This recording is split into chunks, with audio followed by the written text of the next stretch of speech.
திருச்செந்தூர் முருகன் கோவில் முன்புள்ள கடல் பகுதியில் திடீரென்று 100 அடி நீளத்திற்கு பள்ளம் ஏற்பட்டிருக்கிறது. அங்கு கடல் அரிப்பு ஏற்பட்டிருக்கிறது. தற்போதைய அண்மை செய்தியை பார்க்கிறோம். திருச்செந்தூர் முருகன் கோவில் முன்னுள்ள கடல் பகுதியில் திடீரென்று 100 அடி நீளத்திற்கு பள்ளம் ஏற்பட்டிருக்கிறது. அந்த காட்சிகளை தற்போது பார்க்கிறோம்.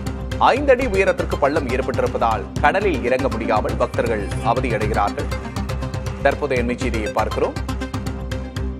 கூடுதல் விவரங்களை செய்தியாளர் சுடலைமணி செல்வனிடம் கேட்டு பெறலாம். வணக்கம் சுடலைமணி, என்ன காரணத்தினால் பள்ளம் ஏற்பட்டிருக்கிறது? கூடுதல் விவரம் என்ன? நிச்சயமா விக்னேஷ், அதாவது திருச்செந்தூர் முருகன் கோயில் முன்புள்ள கடற்கரையில் திடீரென தற்போது இந்த 5 அடி உயரத்திற்கு பள்ளம் ஏற்பட்டுள்ள காரணத்தினால் பக்தர்கள் நீராடுவதில் கடும் சிரமம் என்பது ஏற்பட்டுள்ளது. அதாவது முருகனின் அறுபடை வீடுகளில் 2ஆம் படை வீடாக விளங்குகிறது இந்த திருச்செந்தூர் சுப்பிரமணிய சுவாமி கோவில். இந்த கோவிலுக்கு நாள்தோறும் ஏராளமான பக்தர்கள் வருகை தருவார்கள்.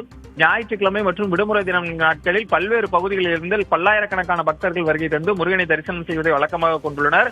கோவிலுக்கு வருகை தரும் பக்தர்கள் கோவில் முன்புள்ள கடலில் புனித நீராடி அதன் பின்னரே சுவாமியை தரிசனம் செய்வதை வழக்கமாக கொண்டுள்ளனர்.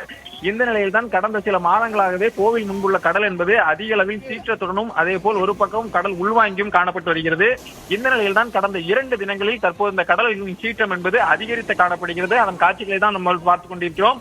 கடல் அரிப்பின் காரணமாக இந்த 2 நாட்களில் மட்டும் சுமார் 5 அடி ஆழத்திற்கு கோவில் முன்புள்ள கோவிலில் இருந்து படிக்கட்டுகள் வழியாக கடற்கரைக்கு இறங்கும் பகுதியில் இந்த கடல் அரிப்பு என்பது ஏற்பட்டிருக்கிறது. இதன் காரணமாக சுமார் 5 அடி உயரத்திற்கு இந்த பள்ளம் என்பது ஏற்பட்டுள்ளது. இதன் காரணமாக கோவில் முன்புள்ள அந்த படிக்கட்டு வழியாக பக்தர்கள் நேரடியாக கடற்கரையில் இறங்க முடியாத சூழல் என்பது நிலவி வருகிறது.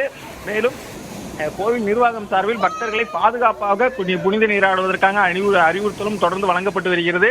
ஏற்கனவே கடந்த வருடம் இதே மாத காலங்களில் கடல் அரிப்பு என்பது ஏற்பட்டது. அந்த சமயத்தில் சென்னை ஐஐடி குழுவினர் இங்கு வந்து ஆய்வு மேற்கொண்டு அதன் அறிக்கையை தமிழக அரசுக்கு சமர்ப்பித்தனர். அந்த அடிப்படையில் கடற்கரையில் உள்ள, அதாவது கடற்கரை பகுதியிலிருந்து சுமார் 100 மீட்டரில் கடலுக்குள் ஒரு தடுப்பு சுவர் என்பது அமைக்கப்பட்டு இந்த கடலரிப்பை தடுப்பதற்கான பணிகள் மேற்கொள்ளப்படும் என்று தெரிவிக்கப்பட்டிருந்தது. அந்த பணிகள் தற்போது வரை தொடங்கப்படாத நிலையில் தொடர்ந்து 2வது ஆண்டாக தற்போதும் கடலரிப்பு என்பது ஏற்பட்டுள்ளது.